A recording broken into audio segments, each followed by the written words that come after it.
Hello everyone. Before we start, make sure to like and subscribe to the channel, and leave a comment with where you're from and what time you're watching.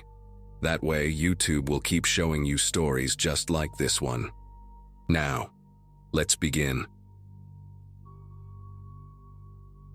The badge in my sock drawer had been collecting dust for 14 months while I lived as Danny Corbin, small-time dealer and enforcer for the Ridgemont crew.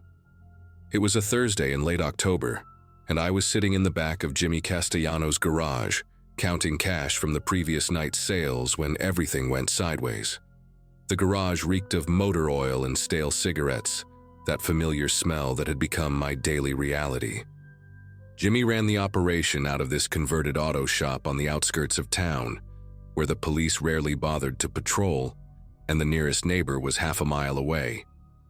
I'd been building trust with these guys since the previous summer, slowly working my way into their inner circle, while feeding information to my handler through encrypted messages sent from a burner phone I kept hidden in my truck's spare tire compartment. That morning started like any other in this twisted life I'd constructed for myself. I showed up at the garage around noon, unshaven and wearing the same torn flannel I'd worn for 3 days straight, because that's what Danny Corbin would do. The crew was already there, Jimmy pacing near his workbench, Miguel cleaning his pistol at the card table we used for meetings, and Ross sprawled on the ratty couch scrolling through his phone. But there was something different in the air, a kind of electric tension that made the hair on my neck stand up. Jimmy kept checking his watch and glancing at the door, his jaw clenched so tight I could see the muscles twitching. Miguel had that 1,000-yard stare I'd seen before when violence was coming. These weren't the usual pre-deal jitters or paranoia from sampling too much product. This was something else entirely, something darker that made my instincts scream danger, even though I couldn't pinpoint exactly what was wrong yet.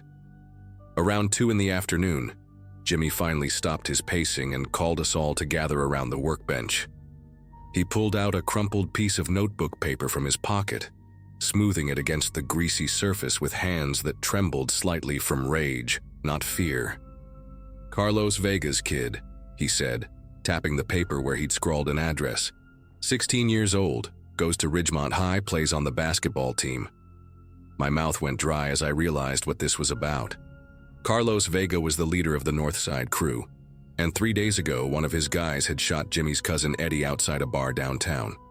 Eddie survived but lost his left eye, and now Jimmy wanted blood. Not just any blood, but innocent blood. The kind that would send a message so brutal that nobody would dare touch Jimmy's family again. Miguel nodded slowly, already on board with whatever Jimmy had planned, while Ross set his phone down and leaned forward, eager to prove himself after months of being treated like the crew's errand boy. Jimmy laid out the plan, with the kind of cold precision that reminded me why the task force had spent over a year trying to bring him down. The kid, Anthony Vega, had basketball practice every Thursday until 5:30. His mom would pick him up usually, but Jimmy had learned through his network of informants that she had a doctor's appointment in the city today and wouldn't be back until 7. That gave us a 2-hour window. Ross would wait in the school parking lot in a stolen van. He'd already picked one out from the long-term parking at the airport, something nobody would report missing for days. Miguel and I would grab the kid when he walked out to wait for his ride, force him into the van before anyone noticed. The way Jimmy described it, casual and matter-of-fact, you'd think he was planning a grocery run instead of a kidnapping. But the worst part came next. Jimmy had already prepared a spot in the old Henderson farmhouse, abandoned for 5 years after a fire destroyed half the structure. He'd been out there that morning, setting up plastic sheeting and tools in what used to be the root cellar. Tools he described in detail that made bile rise in my throat. The thing about deep cover work is that you have to participate in crimes to maintain your credibility. But there are lines you never cross. Kidnapping and murdering a teenager was so far past that line I couldn't even see it anymore. But if I tried to talk Jimmy out of it or showed any hesitation, I'd either blow my cover or end up buried in the desert myself. These guys didn't tolerate weakness or second thoughts. I'd seen what happened to Ricky Moreno when he'd suggested maybe they should ease up on distribution near the elementary school. Jimmy had personally broken 3 of his fingers with a pipe wrench while the rest of us watched. So I nodded along, playing the part of Danny Corbin, trying to figure out how the hell I was going to stop this without getting myself and the kid killed. My handler, Detective Morrison, was expecting my weekly check-in tomorrow morning, but by then Anthony Vega would already be dead. The burner phone in my truck might as well have been on the moon for all the good it would do me now. We spent the next hour going over every detail until I could recite the plan in my sleep. At 4:15, we'd position ourselves around the school. Ross would already be in the van, engine running, parked near the gym exit where the basketball team always came out. Miguel would stand by the bike racks, pretending to text on his phone while keeping watch for teachers or security. I'd be the one to actually approach Anthony. Jimmy figured my younger appearance and casual demeanor would make the kid less suspicious initially. All I had to do was ask him for help with my car, maybe claim I needed a jump start, get him close enough to the van for Miguel to help me force him inside. The whole thing should take less than 30 seconds if we did it right. After that, we'd drive separate routes to the farmhouse where Jimmy would be waiting.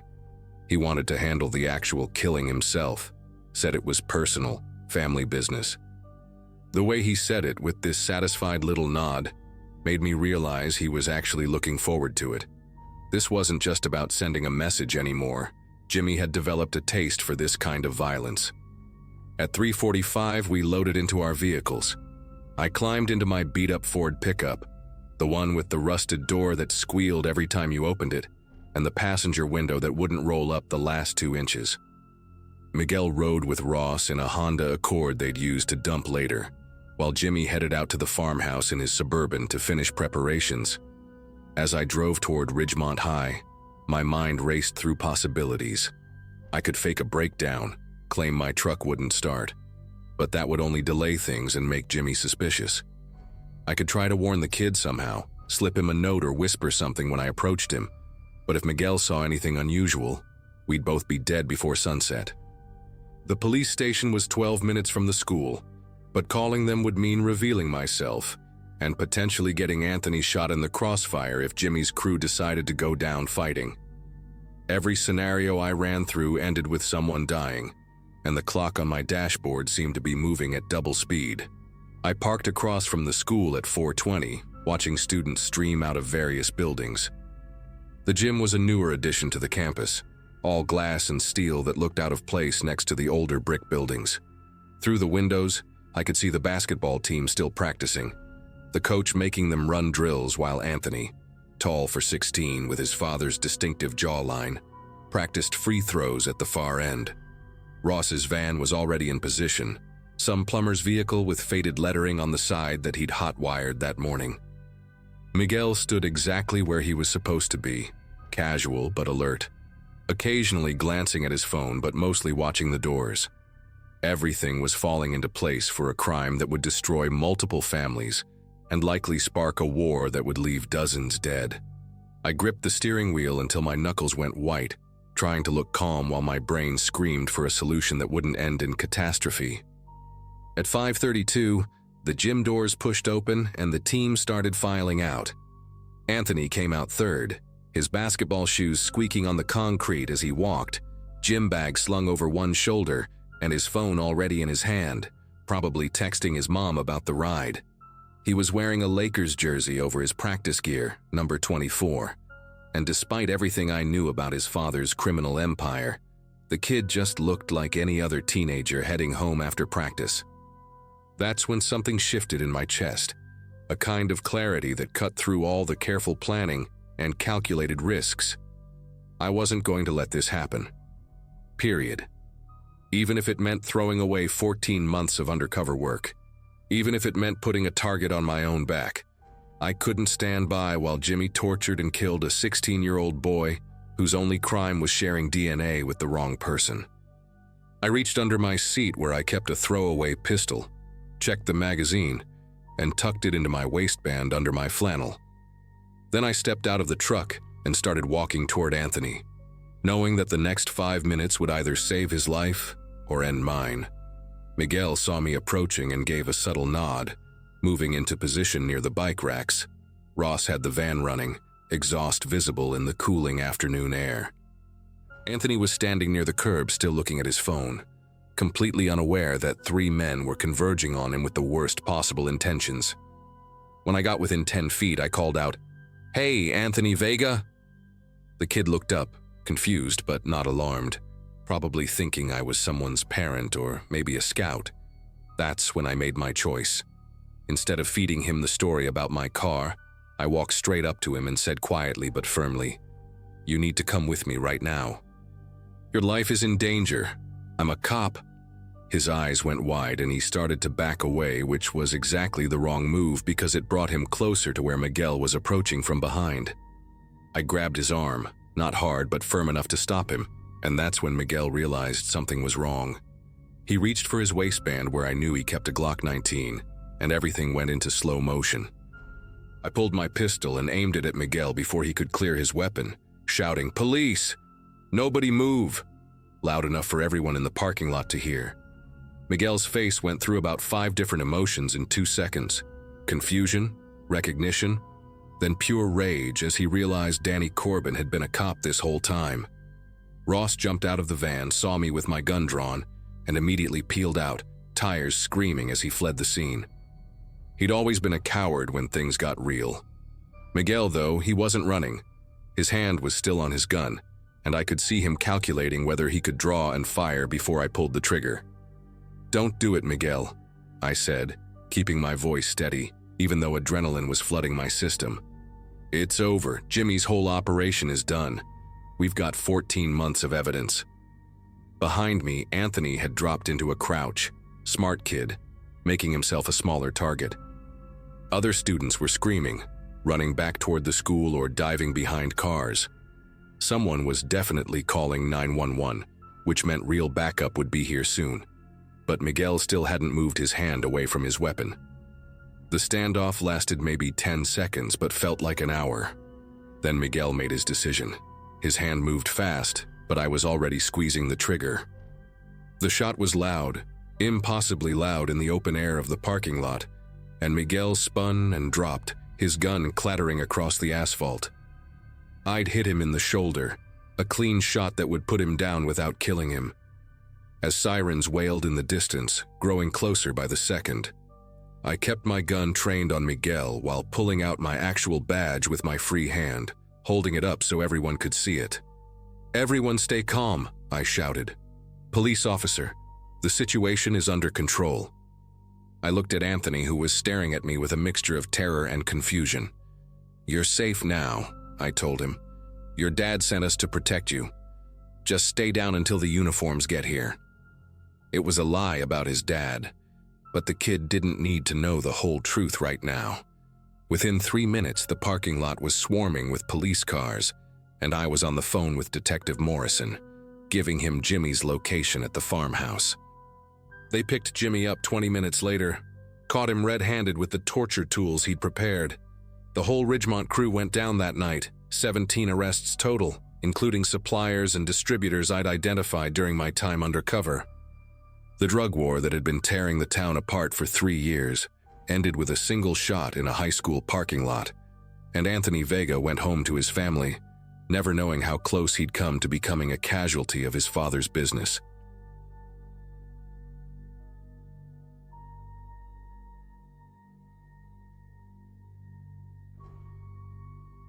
Everyone always asks me why I quit being a cop after just 6 years on the force. The truth is, one night in early September of 2017 changed everything for me. I was 28, still pretty green compared to the veterans at the precinct, but confident enough to handle the night shift patrols through the east side of our city. I'd been married to Amanda for 3 years, and we'd just bought our first house together, a little ranch-style place with a leaky garage, and a backyard big enough for the kids we were planning to have. Life was good, you know. I had the job I'd wanted since high school, a woman who loved me despite the crazy hours, and enough saved up to finally feel like a real adult. That night started like any other. Roll call at 10 p.m., bad coffee in a styrofoam cup, and Officer Brennan, my partner, complaining about his ex-wife's latest demands for alimony. Around 1:30 a.m., we were cruising down Riverside Avenue when I spotted this beat-up Chevy Malibu with a busted left taillight. Nothing unusual, probably just someone who hadn't gotten around to fixing it yet. Brennan was finishing up some paperwork from our last call, a domestic dispute that ended peacefully, so I told him I'd handle this one solo while he wrapped up. The Malibu pulled over immediately when I hit the lights, parking right under this flickering street lamp that kept making everything look like an old movie. The driver kept his hands on the wheel, which I appreciated. Always makes these stops easier when people know the drill. I grabbed my flashlight, did the usual check of my body cam to make sure it was recording, and stepped out into the humid September air. The crickets were going crazy that night, almost drowning out the sound of my boots on the asphalt as I walked up to the driver's side window. The guy behind the wheel looked maybe 45, 50 at most, salt and pepper beard that hadn't seen a trim in months, wearing this faded Metallica t-shirt with holes near the collar. His eyes were bloodshot, but not in a drunk way, more like someone who hadn't slept in days. There was this weird smell coming from the car, kind of metallic mixed with something sweet, like copper pennies soaked in maple syrup. I asked for his license and registration, keeping my tone friendly but professional, the way they teach you at the academy. He nodded real slow, like he was moving through molasses, and reached for his glove compartment with his right hand, while his left stayed glued to the steering wheel. I remember thinking his fingernails were way too clean for someone driving such a messy car. The back seat was piled with fast food bags, empty energy drink cans, and what looked like a bunch of old newspapers tied with twine. "License is in my pocket," he said, and his voice had this raspy quality, like he'd been screaming at a concert all night. He shifted in his seat to reach for his back pocket, and that's when everything went straight to hell. Instead of pulling out a wallet, his hand came up with a Glock 19. I knew the model because it's what half the guys at the range use. Time didn't slow down like they say in the movies. If anything, it sped up into this insane blur of movement and adrenaline. He swung that barrel toward my face, maybe 8 inches from my nose, and I heard the most terrifying sound of my entire life. Click. Nothing else, just click. The gun didn't fire. His eyes went wide with surprise, almost like he couldn't believe it himself. And for maybe half a second, we both just stared at each other, frozen in this moment of mutual shock. My training kicked in before my brain could even process what was happening. I grabbed his wrist with both hands and slammed it against the door frame while using my body weight to pin him against his seat.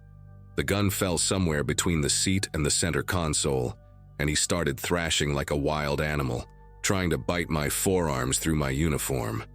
He was stronger than he looked, wiry muscle under that shabby appearance, and he kept making these guttural sounds. Not quite words, but not quite screams either.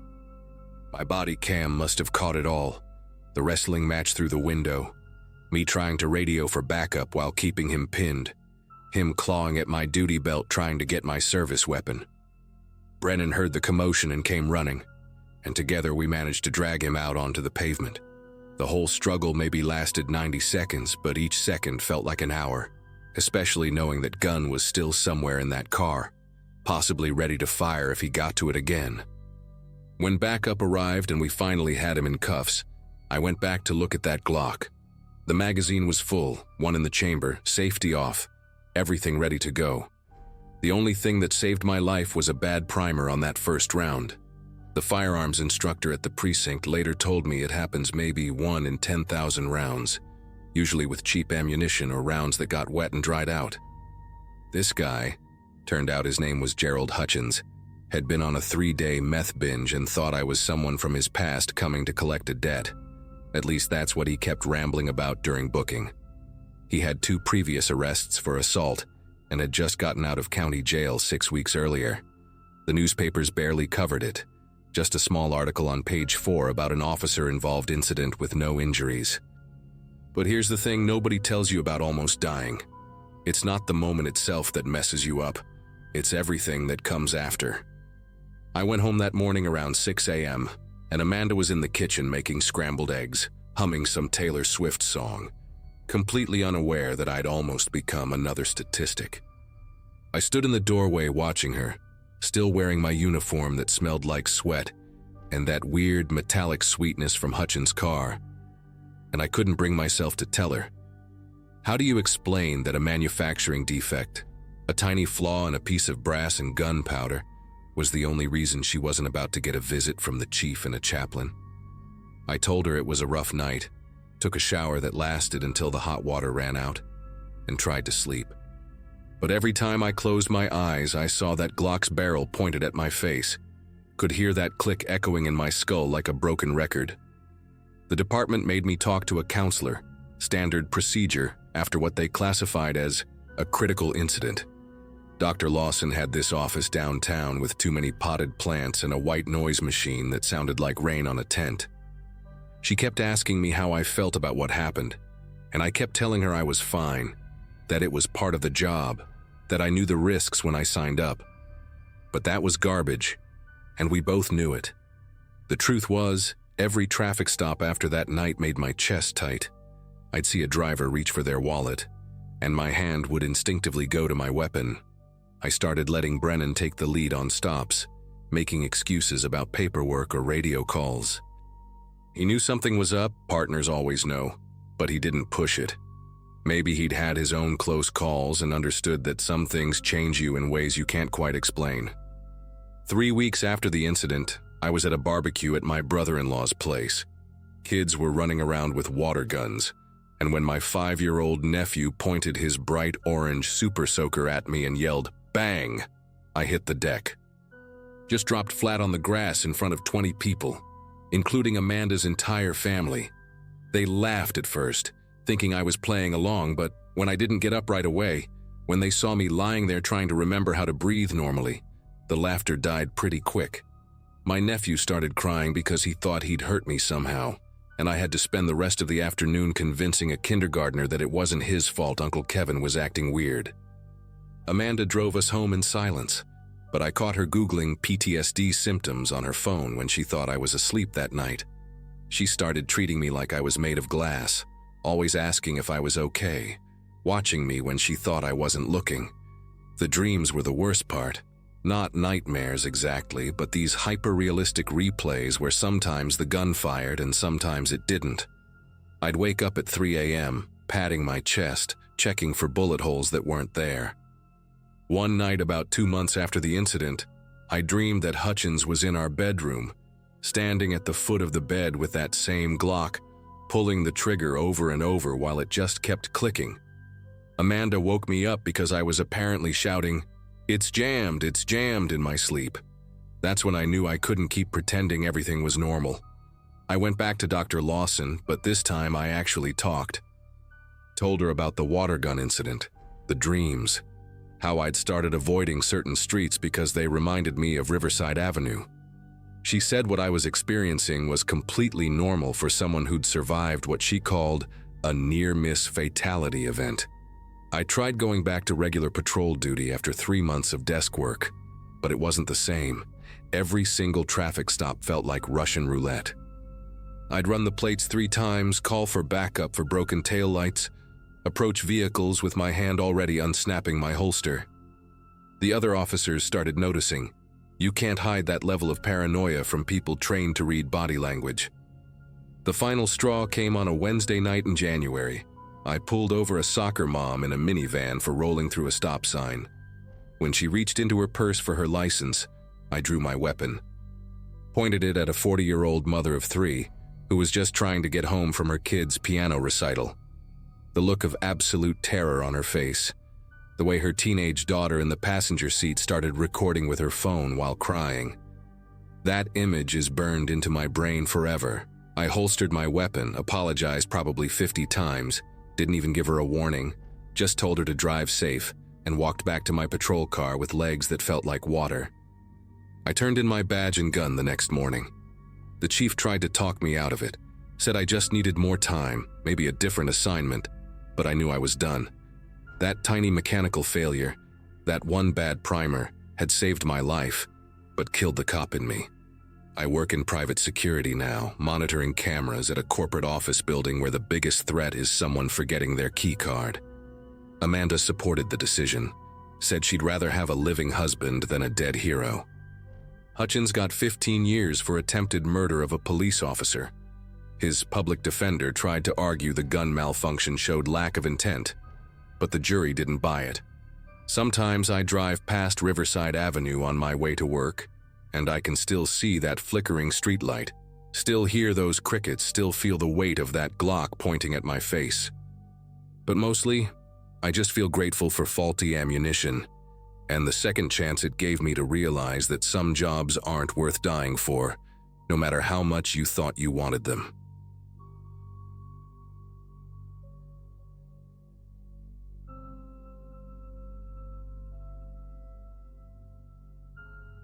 "7 months into being a patrol officer in Phoenix, Arizona, I thought I'd seen most of what suburban calls had to offer. It was a Saturday afternoon in early August, the kind of scorching day where the asphalt literally melts your shoe soles if you stand still too long. My partner that day was Officer Diane Crawford, a 20-year veteran with gray streaking through her auburn hair, and this habit of humming old Motown songs when she got nervous. We were finishing up paperwork from a minor fender bender when dispatch crackled through about repeated 911 hang-ups from 4782 Saguaro Drive. The address had called 3 times in the past hour, each time disconnecting before saying anything. Standard protocol meant we had to check it out, make sure nobody was in distress or unable to speak freely. The house stood out even before we pulled into the driveway, not because of anything obviously wrong, but because everything looked too perfect. The lawn was immaculate despite the drought restrictions, every blade of grass exactly the same height, like someone had measured it with a ruler. The windows had these heavy burgundy curtains drawn tight even though it was mid-afternoon, and there were 3 newspapers still in their plastic bags sitting on the porch steps. Diane stopped humming the second we parked, which told me her instincts were firing too. The woman who answered the door couldn't have been older than 35, with dishwater blonde hair pulled back in a ponytail so tight it made her temples look stretched. She wore a faded Arizona State University sweatshirt despite the heat, and her feet were bare on the marble entryway floor. She introduced herself as Natalie Garrison, smiled this practiced smile that reminded me of department store mannequins, and insisted everything was perfectly fine. Diane asked if we could come in just to verify everyone was safe. Standard procedure for hang-up calls. Natalie's left eye twitched just once, like a camera shutter clicking, but she stepped aside and let us in. The living room smelled like vanilla candles trying too hard to cover something else, maybe bleach or that industrial carpet cleaner they use in hotels. Every surface gleamed like it had been polished minutes before we arrived. The coffee table had these perfect vacuum lines in the carpet around it, forming a precise square, and the throw pillows on the couch were arranged with mathematical precision. But what really caught my attention were the family photos on the mantle. All of them were turned face down except for one showing Natalie with a golden retriever at some beach. She kept rubbing her wrist where a tan line suggested she usually wore a watch, but the watch was nowhere to be seen.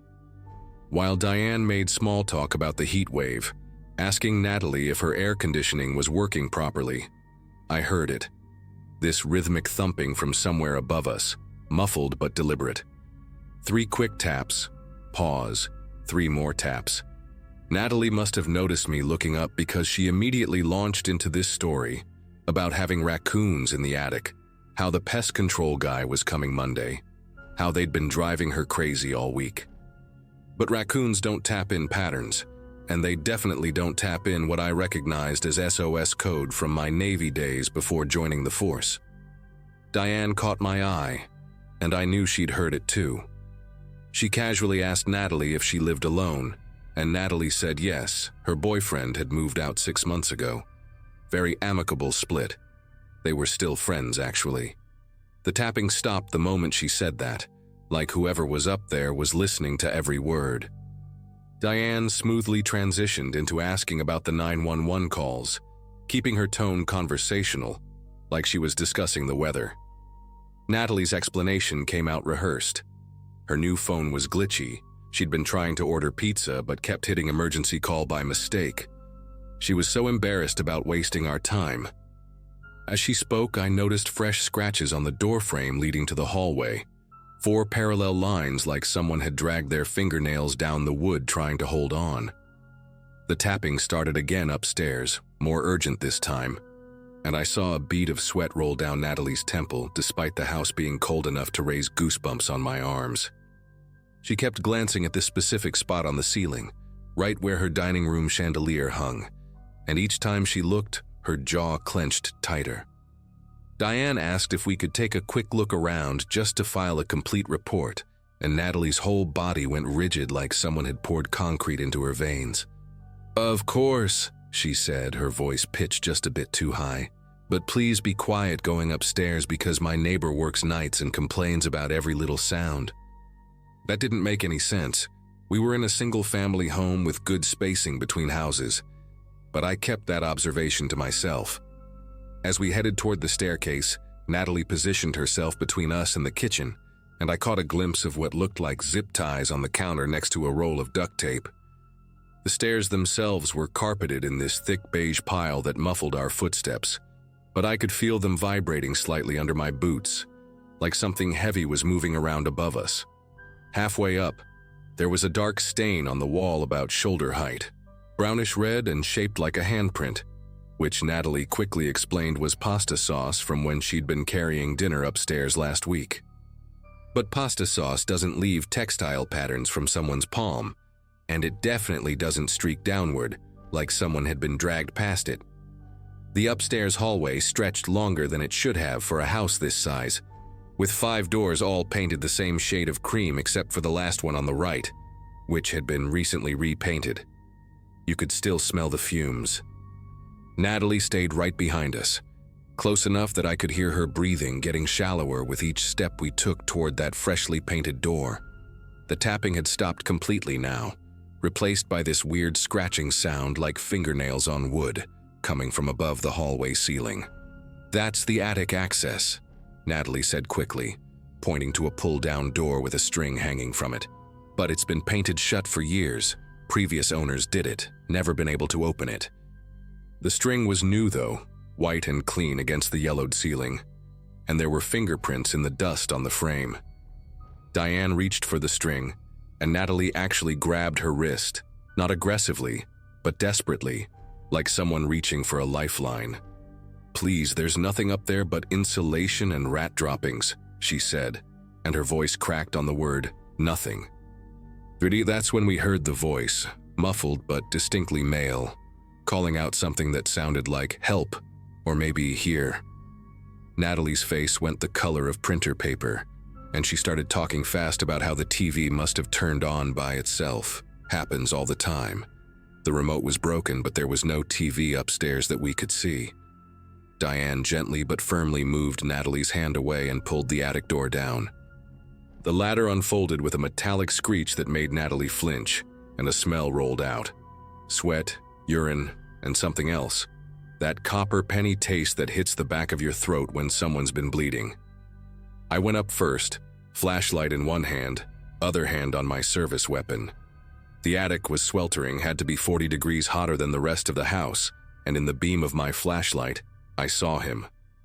A man, probably mid-30s, bound with zip ties at his wrists and ankles, duct tape across his mouth, lying on a piece of plywood between the joists. His eyes went wide when he saw me, and he started making these frantic noises through the tape, nodding his head toward where Natalie stood at the bottom of the ladder. The man's shirt was torn at the shoulder, revealing bruises in various stages of healing. Some purple fresh, others that greenish yellow of week-old injuries. His wrists were raw and bleeding where he'd been struggling against the zip ties, and there were cuts on his fingertips from where he'd been tapping and scratching at the floorboards trying to get our attention. I called down for Diane to secure Natalie and request backup immediately. But when I looked through the attic opening, Natalie was already backing away down the hallway, her hands reaching into her sweatshirt pocket. Diane had her hand on her radio, calling it in, when Natalie pulled out a box cutter and held it to her own throat. "He was going to leave me," she said, her voice eerily calm now, all pretense dropped. "After everything I did for him, after I took care of him when he was sick, after I paid his student loans, he was just going to walk away like I was nothing." The man in the attic, who I'd later learn was named Brandon Fuller, her ex-boyfriend, started struggling harder against his restraints, tears streaming down his face. Diane handled Natalie with the kind of precision you only get from decades on the job, talking her down while slowly moving closer, keeping her focused on explaining her side of the story. Natalie rambled about how Brandon had tried to break up with her the previous Monday, how she'd put sleeping pills in his coffee when he came to get his things, how she'd only meant to keep him until he remembered how much he loved her.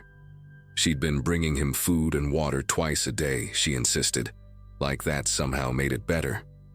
While Diane kept her talking, I cut Brandon free with my utility knife. His first words when I pulled the tape off were, "Check her basement, please check her basement." When I asked him what was in the basement, he just shook his head and said, "Not what, who?" Her other ex from 2 years ago. She told me about him when she thought I was unconscious. She said he's still down there. The backup units arrived just as Natalie dropped the box cutter and fell to her knees, sobbing about how nobody ever stayed, how they all promised forever but nobody meant it.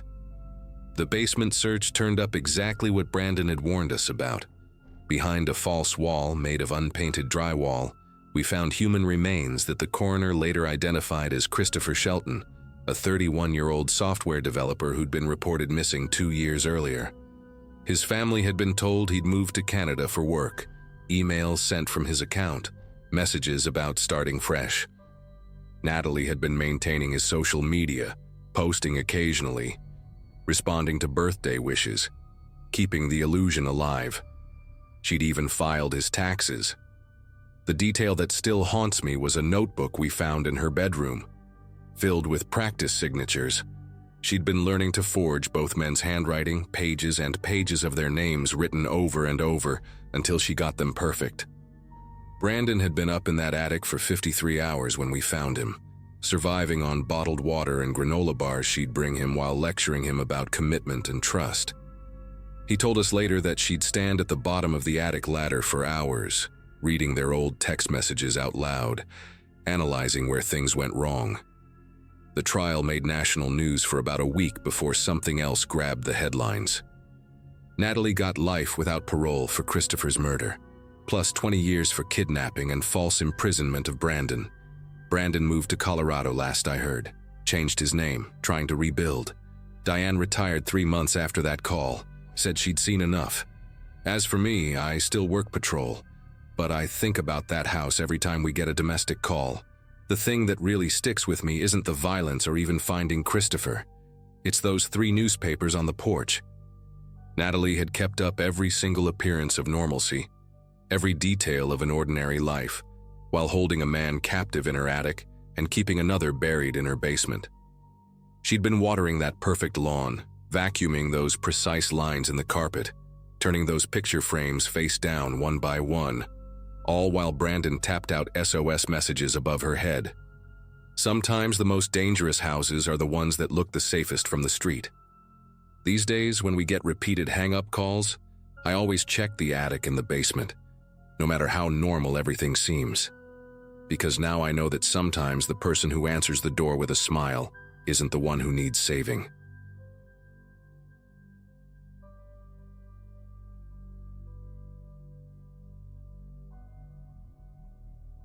The fluorescent lights in the break room were giving me a headache that Tuesday afternoon, in March 2022.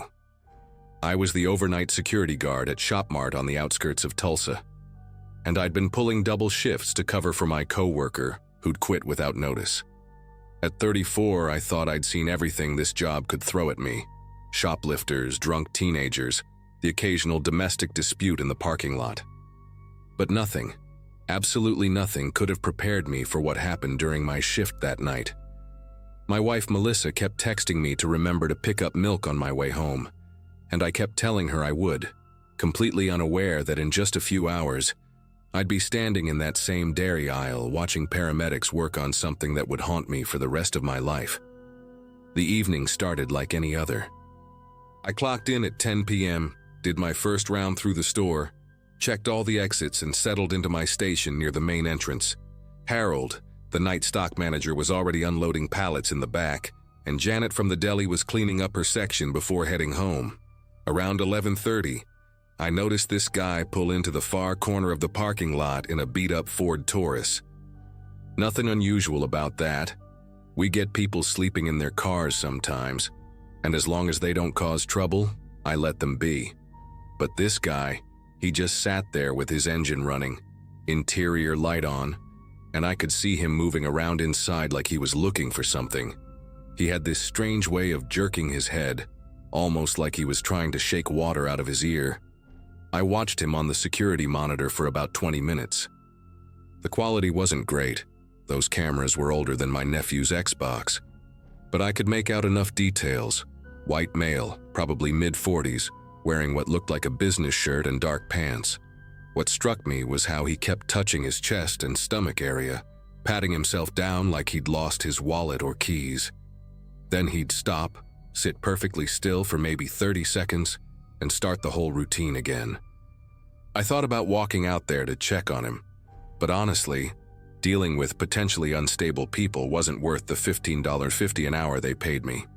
Besides, he wasn't bothering anyone, and the lot was practically empty except for Harold's pickup and a few other employee vehicles near the building. At 12:17 a.m., I remember the exact time because I'd just logged it in my report. Things got weird. The guy suddenly threw his car door open and practically fell out onto the asphalt. He caught himself on the door frame and stood there, swaying slightly. Even from my position inside, I could tell something was wrong with how he moved. It wasn't drunk stumbling or drug-induced wobbling. I'd seen plenty of both. This was different. He moved like every step hurt, like his shoes were filled with broken glass.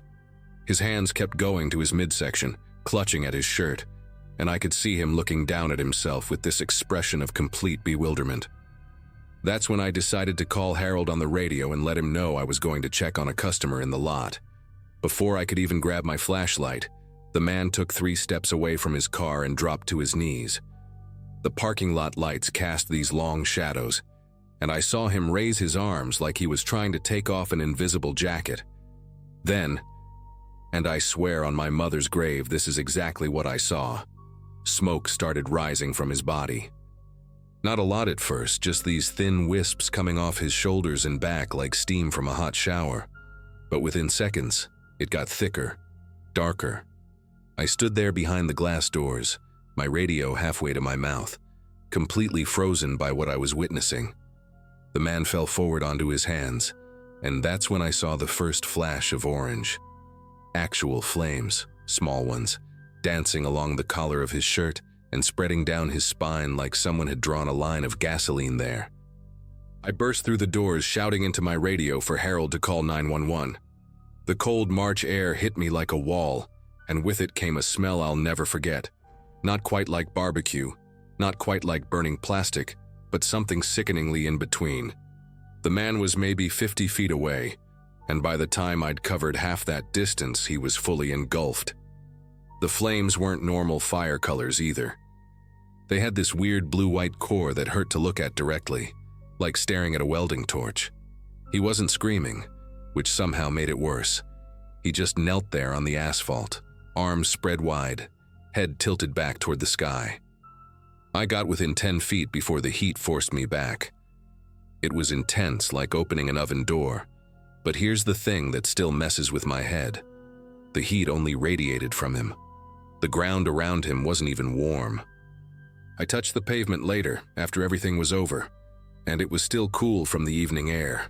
Harold came running out with a fire extinguisher, but I grabbed his arm before he could get close.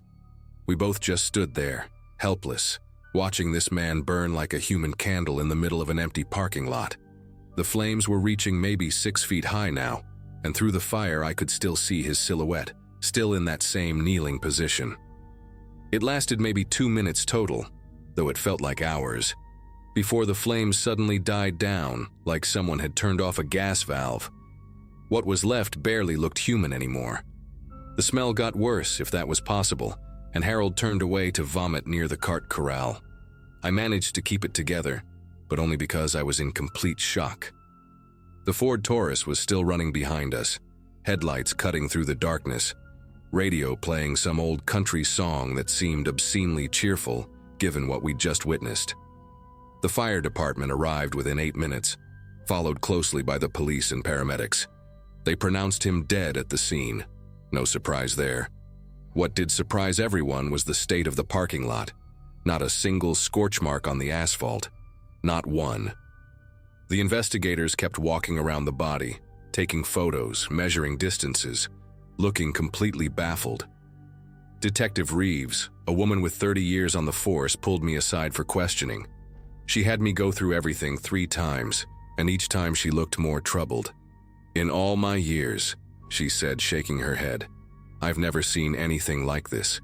No accelerant residue, no fuel source, nothing flammable on the victim's clothes that we can detect. Hell, his car keys in his pocket didn't even melt all the way." She showed me an evidence bag with the keys, warped and discolored, sure, but still recognizable. The car was untouched, still running, with a full tank of gas just 8 feet from where the man had burned to death. They kept us there until almost 4 a.m., going over everything again and again. Harold and I had to write separate statements, and they took our clothes as evidence, gave us these paper coveralls to wear home. While the forensics team worked, I overheard one of them mention something about the body temperature. Even after burning that intensely, the corpse's internal temperature was supposedly lower than it should have been. "Like he burned from the outside in," the tech said, which made no sense at all. They found the man's wallet in the car. His name was Nathan Berkeley, 44 years old, from a town about 2 hours away. Married, 2 kids, worked as an insurance adjuster. No criminal record, no history of mental illness according to the preliminary background check.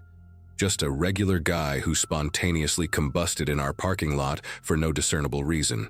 The security footage only made things more confusing. I had to watch it with the detectives at least a dozen times over the next few days. The cameras showed exactly what I'd described. Nathan sitting in his car, getting out, walking those painful steps, then the smoke and flames. But here's what really got to everyone. In the last clear frame before the flames obscured him, Nathan appeared to be looking at something. Not at the store, not at the sky, but at a specific spot in the empty parking lot beside him. He was staring intently at absolutely nothing, his mouth moving like he was talking to someone. The tech enhanced the image as much as possible, even tried reading his lips, but came up with nothing conclusive. Just a man having a conversation with empty air seconds before he burst into flames that shouldn't have been possible. The case made the local news, of course.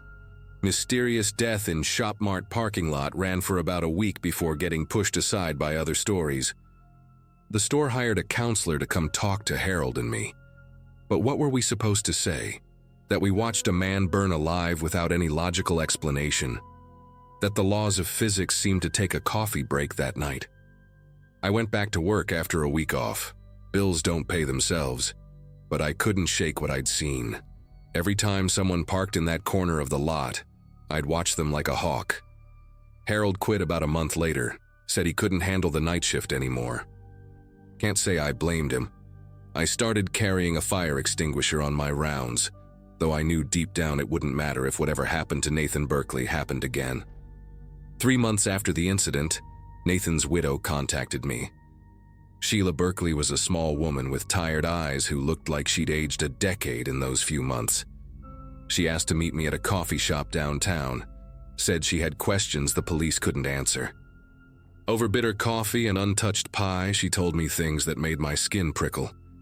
Nathan had been acting strange for weeks before his death. He'd wake up in the middle of the night complaining about being too hot, even with the AC blasting. He'd started avoiding mirrors, claiming he could see heat waves rising off his reflection. The worst part?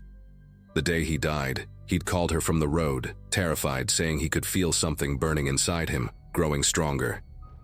He'd pulled into our parking lot hoping to find a bathroom, thinking maybe water would help. He said it felt like his soul was on fire, Sheila whispered, gripping her coffee cup with white knuckles. I thought he was having a breakdown. She left me with his final voicemail, and I've never been able to bring myself to delete it from my phone. In it, Nathan's panicked voice says 6 words that haunt me. It's here. God help me, it's here.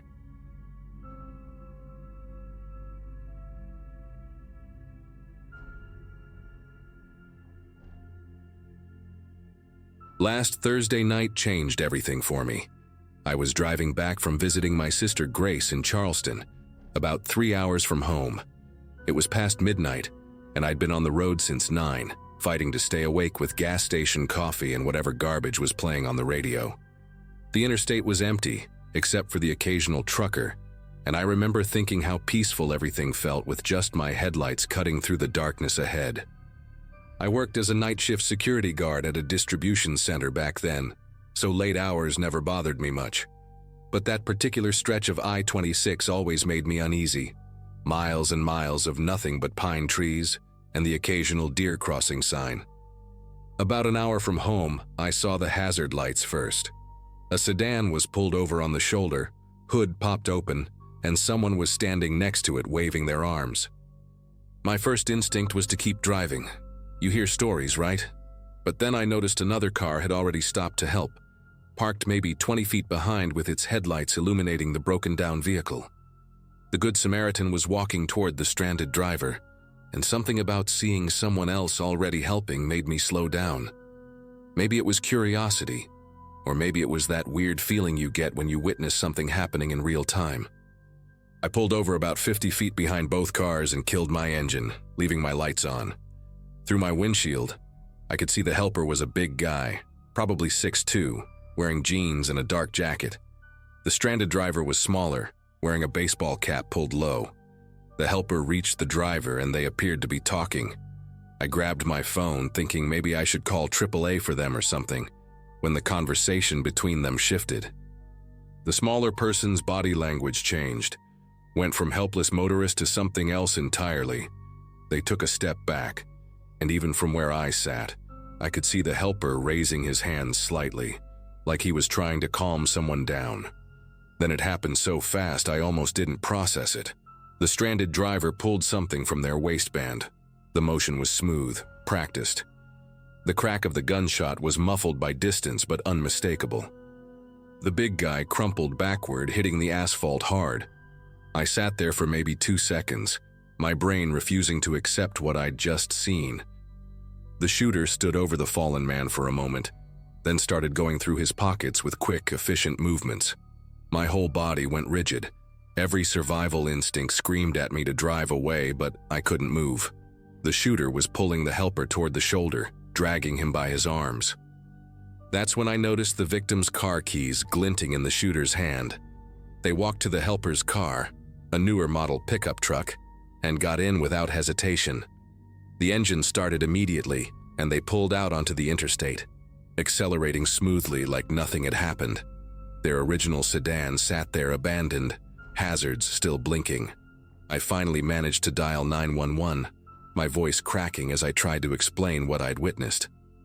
The operator kept asking me to repeat myself because I was talking too fast, words tumbling over each other. While I was on the phone, I got out and ran to the man on the ground, though I knew it was too late. His badge had fallen out of his pocket during the struggle, a sheriff's deputy shield from the next county over. The first responders arrived within 12 minutes, but those were the longest 12 minutes of my life. I stayed with the deputy, kneeling beside him on the cold asphalt, trying not to look at the wound. His wallet had spilled open, and I could see pictures of 2 kids, maybe 8 and 10 years old, smiling in what looked like school photos. The investigating officers treated me with this weird mixture of urgency and care. They needed every detail I could remember, but they could also see I was barely holding it together. They kept asking about the shooter's appearance, and I tried my best, but honestly, with the baseball cap and the darkness, I couldn't give them much. Average height, maybe 5'8" or 5'9", thin build, wearing dark clothes. The abandoned sedan turned out to be stolen from a shopping center 3 states away. They found fake plates in the trunk, along with burglary tools and a backpack full of cash from what I later learned was a string of convenience store robberies.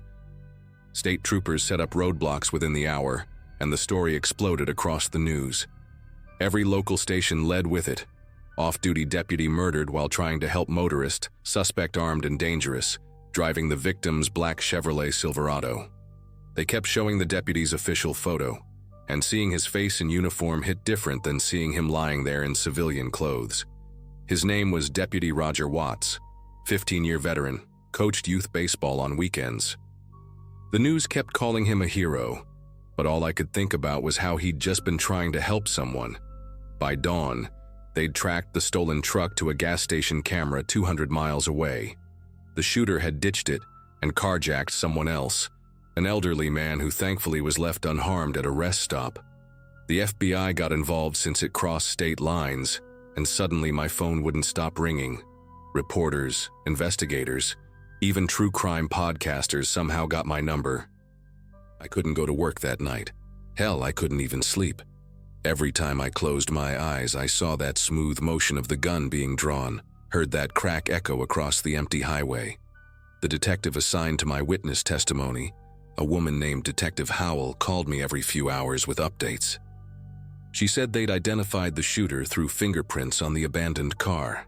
Some guy named Travis Buckley, wanted for armed robbery in 4 states, had shot a store clerk in Georgia just 3 days earlier. He'd been using stolen cars and fake IDs to stay ahead of law enforcement for weeks. The roadside breakdown was probably another attempted carjacking, and Deputy Watts just happened to be the unlucky one who stopped. Detective Howell said Buckley had a pattern of violence that was escalating, and they were worried about what he might do if cornered. She asked if I'd noticed anything else, any detail that might help, and I spent hours going over those few minutes in my head, trying to pull something useful from the horror of it all. The manhunt intensified through Friday. They found the second stolen car abandoned at a strip mall. Surveillance footage showing Buckley breaking into a delivery van during the early morning hours. He was heading north, they thought, possibly trying to reach family in Kentucky. Social media was going crazy with sightings. Every gas station customer in a baseball cap became a potential suspect. I watched the news obsessively, switching between channels whenever they went to commercial.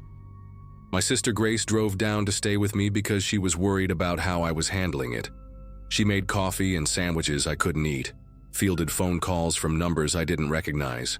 The worst part was knowing he was still out there, that Deputy Watts' kids were probably watching these same news reports, seeing their dad's face next to headlines about manhunts and murder. His wife gave a statement Friday afternoon, thanking the community for support, asking for privacy. Her voice was steady, but you could see her jaw clenching between words, holding it together for the cameras. Saturday morning, everything changed. I woke up to Grace shaking me. I'd finally passed out on the couch around 4 a.m. The news was showing aerial footage of a neighborhood in Lexington, Kentucky. Police cars everywhere. SWAT vehicles blocking a residential street. They'd cornered Buckley in a house where his ex-girlfriend lived. She'd called police after he showed up at her door demanding money and car keys.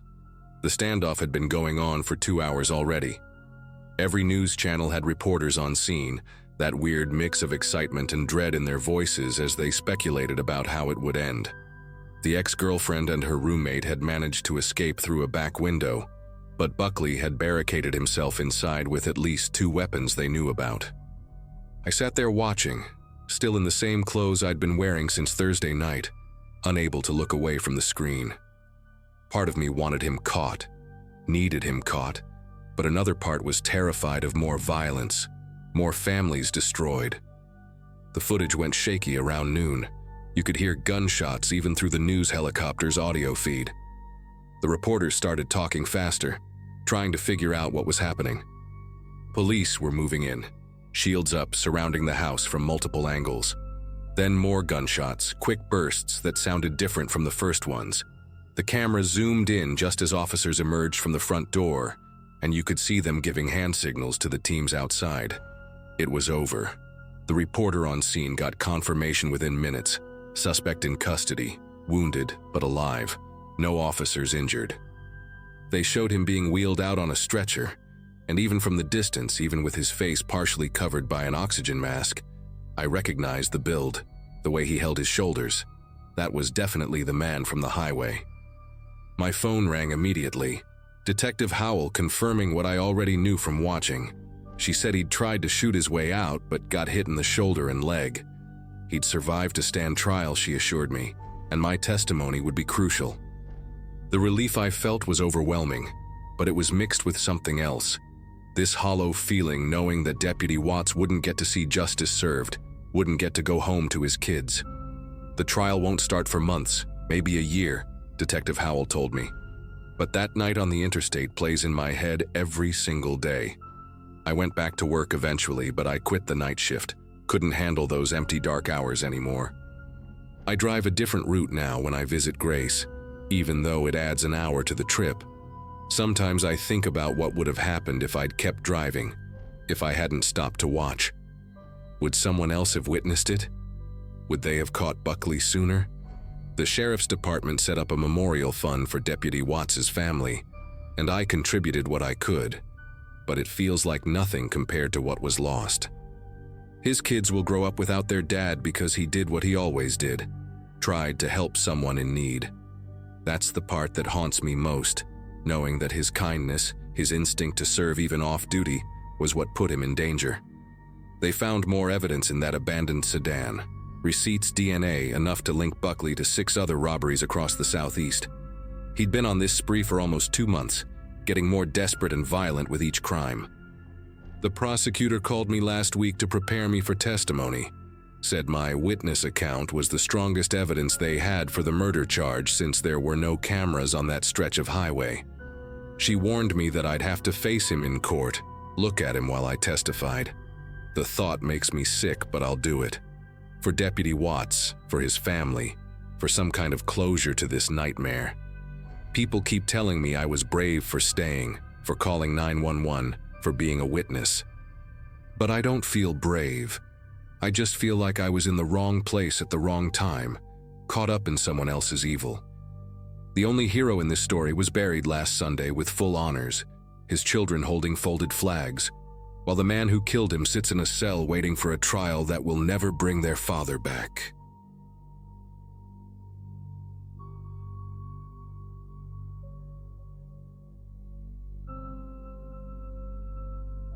The call came through dispatch around 3 p.m. on a Monday afternoon in late November.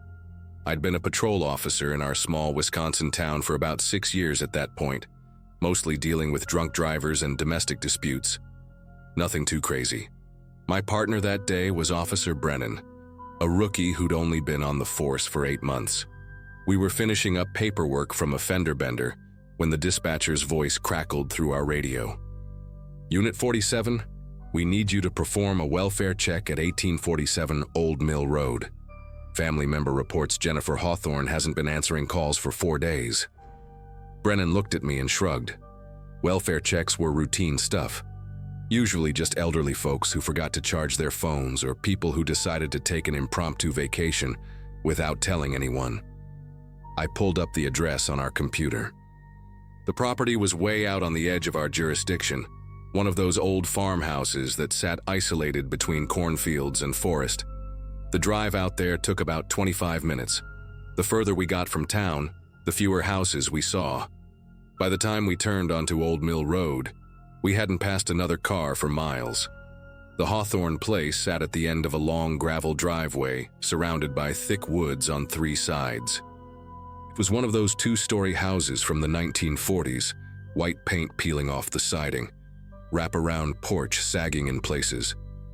What struck me first was how quiet everything was.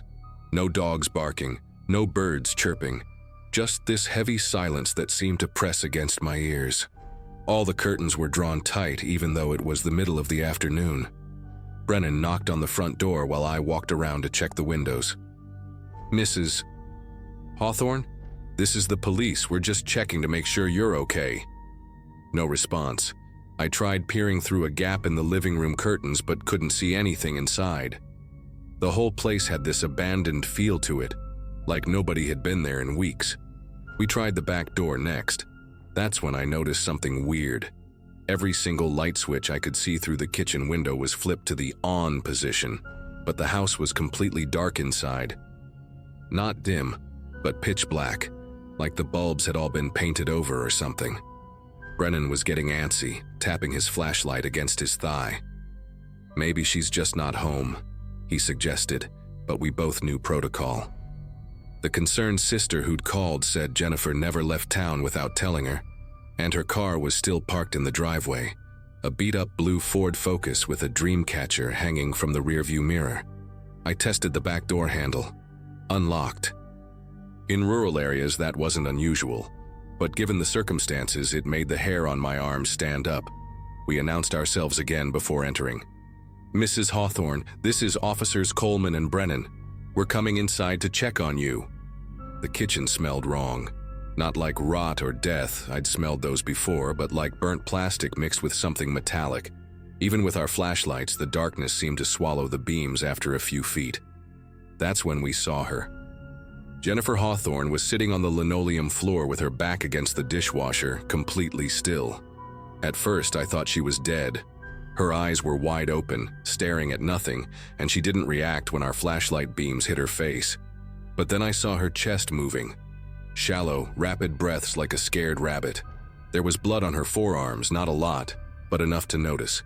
Beside her right hand was a kitchen knife, the kind you'd use to chop vegetables. "Ma'am, can you hear me?"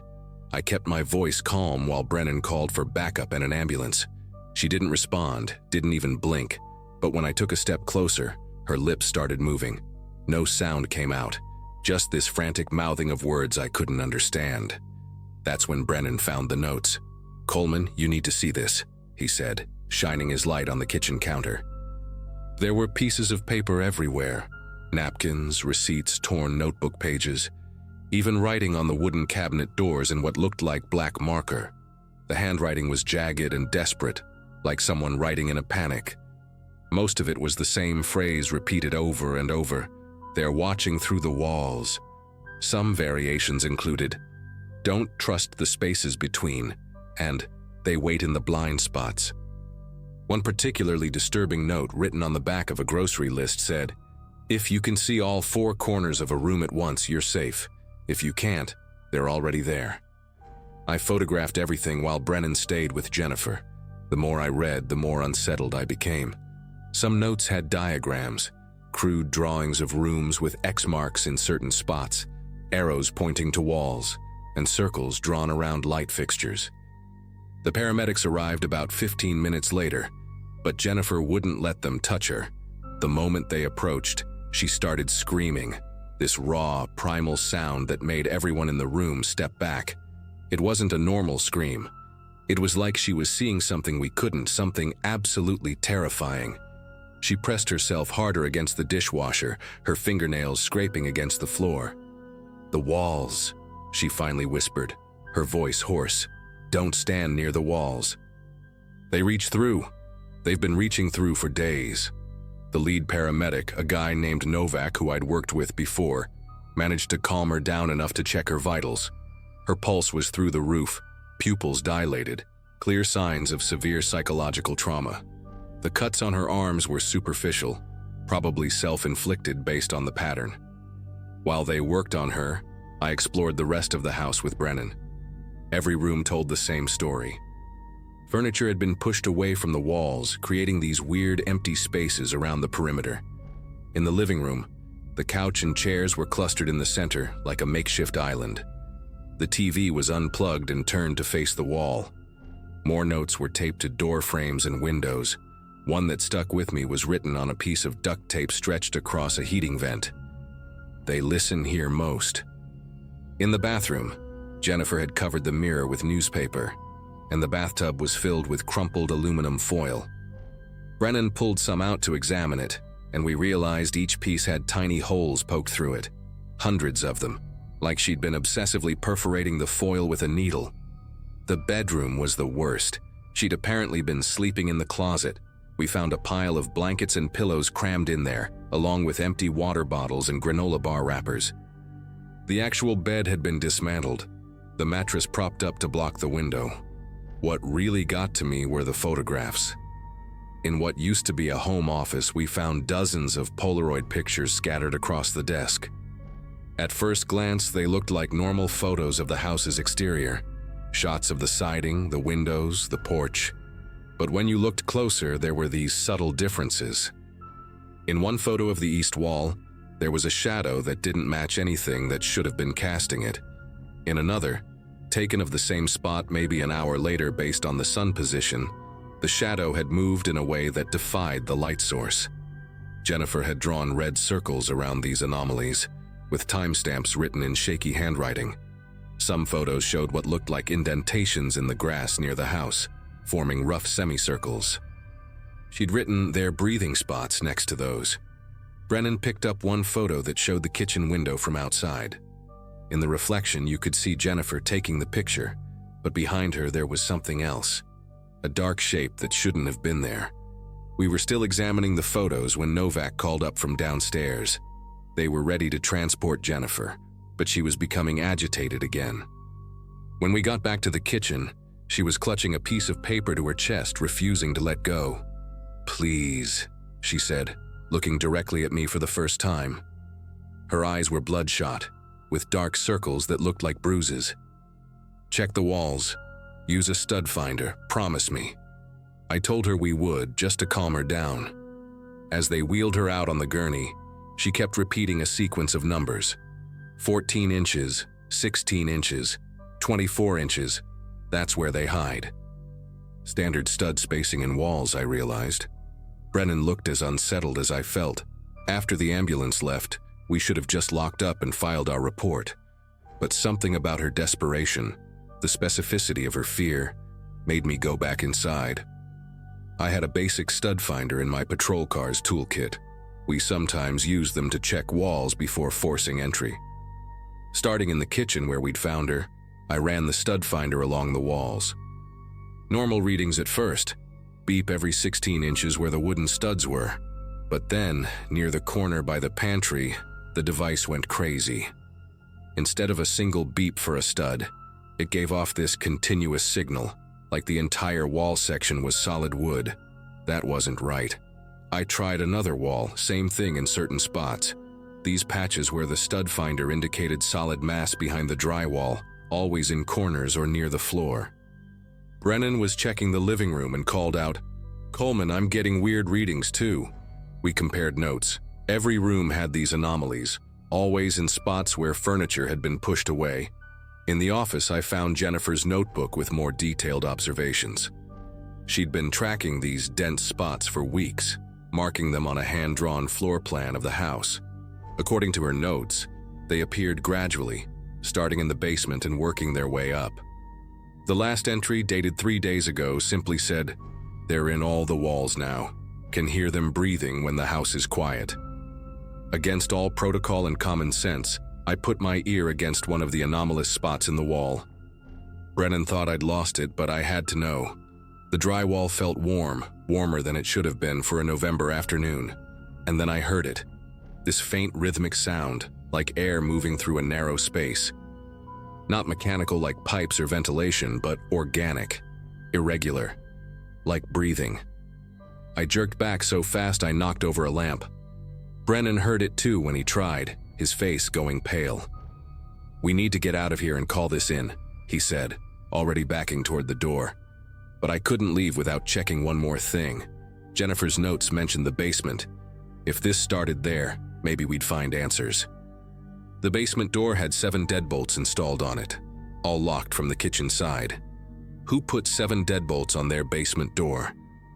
We unlocked them one by one, and the door swung open to reveal wooden stairs descending into darkness.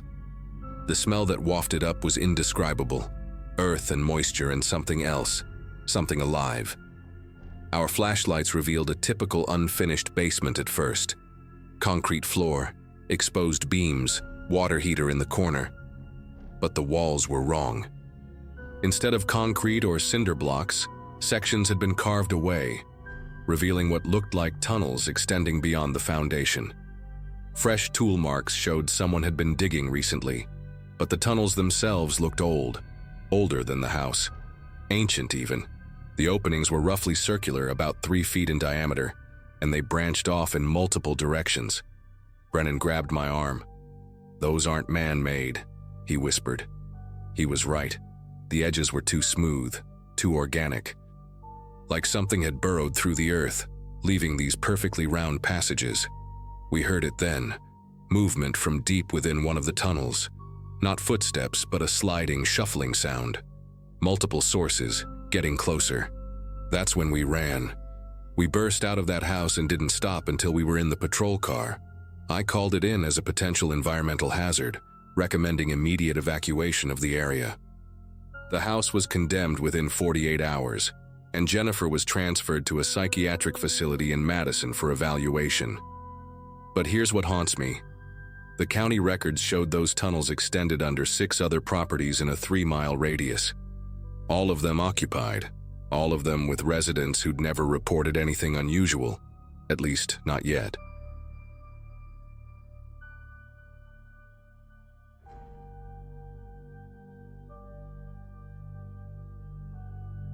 I used to work as a patrol officer in a relatively quiet suburban area, the kind of place where most calls were about noise complaints or the occasional traffic accident.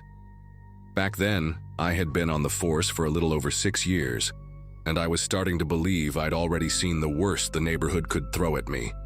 That afternoon, I was finishing up paperwork in the squad car when dispatch radioed in about a welfare check. The caller, a neighbor, said an elderly man named Walter Price hadn't been seen all day, and he usually took his morning walk, rain or shine. Something about the neighbor's tone, steady but with an edge, made me pay attention. When I pulled up to Walter's house, the first thing I noticed was how still everything felt. His front yard was neat, with trimmed hedges and a row of ceramic bird statues along the walkway, but the curtains were drawn tight, blocking out the daylight. The front door wasn't just unlocked, it was slightly ajar, and there was no sign of forced entry. I knocked, called out his name, and stepped inside. The air was stale, almost heavy, carrying a faint scent I couldn't place right away. The living room looked normal at first glance, but as I moved closer, I saw that the coffee table had been knocked sideways, and there were small flecks of something dark on the carpet. Walter's armchair, the one neighbors said he always sat in to read the paper, was angled oddly toward the hallway, as if it had been shoved during a struggle. One of the lamp cords had been pulled taut, stretching toward the floor, and a framed family photo was lying face down beside it. I didn't see any sign of Walter, and I didn't hear any movement from the rest of the house. That strange stillness stayed with me as I called in for backup. While waiting, I checked the kitchen. Everything looked in order, coffee mug still on the counter untouched. His wallet sat on the dining table, and his keys were right beside it, like he'd planned to go out and never got the chance. When my partner, Officer Lena Morris, arrived, we decided to check the rest of the house together. Upstairs was empty, no signs of anything unusual beyond the closed-off air of a place that hadn't been lived in for at least a day. Then we moved toward the basement door at the back of the kitchen. It was closed but not locked. The second Lena swung it open, a wave of cooler, damp air came up from below. We descended slowly, our flashlights cutting through the dimness. At first, I thought the dark shape in the corner was just an old tarp thrown over some furniture. But the closer we got, the more its outline became unmistakable. The tarp was pulled tight over something bulky, and there was a faint metallic smell in the air that made the space feel colder than it already was. Lena glanced at me without saying a word, and I knelt down to lift one corner. What I saw underneath took a moment to process. Walter's body motionless with a deep wound across his temple. His clothing was neat, like he hadn't been in the middle of anything when it happened, but his right hand was curled into a fist, nails digging into his palm. There was no sign of a robbery. His watch was still on his wrist, and his wedding ring was in place. We backed up and called it in immediately, sealing off the house until detectives arrived. While we waited, I kept thinking about the odd details. No forced entry, no missing valuables, and that unsettling stillness when I'd first walked in. Neighbors started gathering on the sidewalk, whispering in small clusters. One woman, a few houses down, told me she'd seen a delivery van parked outside earlier that morning. It wasn't a company she recognized, and she hadn't thought much of it until she noticed it was gone barely 20 minutes later. The strange part was, Walter never ordered anything online, and no deliveries had been scheduled. Detectives combed the house while crime scene techs took photos and bagged evidence. In the living room, they found a single scuff mark on the hardwood floor near the entryway, as if something heavy had been dragged across it. The basement stairs had a faint smear on the railing. Nothing obvious, but enough to swab. I couldn't shake the image of that tarp in the dim basement corner, and how methodically it had been tucked around him. Whoever did it hadn't rushed. It was deliberate, like they had time to arrange everything before leaving. Later that night, we canvassed the block again, knocking on doors in case anyone else had seen the van. One man said he thought it might have been a white Ford with no company logo, just a strip of green tape along the side. He assumed it was a rental, maybe for moving furniture. Nobody had seen the driver's face clearly, only that they wore a baseball cap pulled low. The description wasn't much, but it was all we had. 2 days later, surveillance footage from a gas station less than a mile away gave us our first real lead. The white van was there, pulling in for fuel less than an hour before Walter's neighbor claimed to have seen it at his house. The driver never looked toward the camera, keeping the cap low, but the build suggested someone younger, maybe mid-30s. Detectives traced the rental back to a fake ID, and that's where the trail went cold, at least for a while. The working theory was that Walter had opened the door for someone pretending to deliver a package, someone who knew how to appear harmless just long enough to be let inside. A week later, a similar van turned up in another part of the county, abandoned behind a strip mall. Inside, there was a single box sealed with packing tape and no label.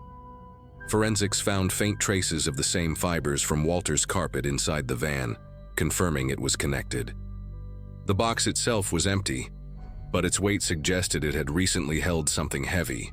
The driver had vanished without a trace, leaving us with more questions than answers. It wasn't random. Too many details lined up for it to be chance. Walter's family couldn't think of anyone who'd want to hurt him. He lived quietly, had no known enemies, and spent most of his time tending to his garden or chatting with neighbors. That's what made it harder. This wasn't a crime of opportunity, it felt planned. The idea that someone could walk right into a home in broad daylight, kill a man, hide his body in the basement, and leave without taking anything was something the neighborhood struggled to wrap its head around. Even for me, it changed the way I looked at every routine call after that. To this day, the case remains unsolved. Every time I drive through that street, I can't help but glance at Walter's old house, now sold to a new family who probably has no idea what happened there. The ceramic bird statues are still lined up along the walkway, faded and weathered now, like quiet witnesses to something they can never tell. I still think about how quickly an ordinary day can twist into something you'll carry with you forever, and how sometimes the scariest part isn't what you find, it's knowing the person responsible might still be out there.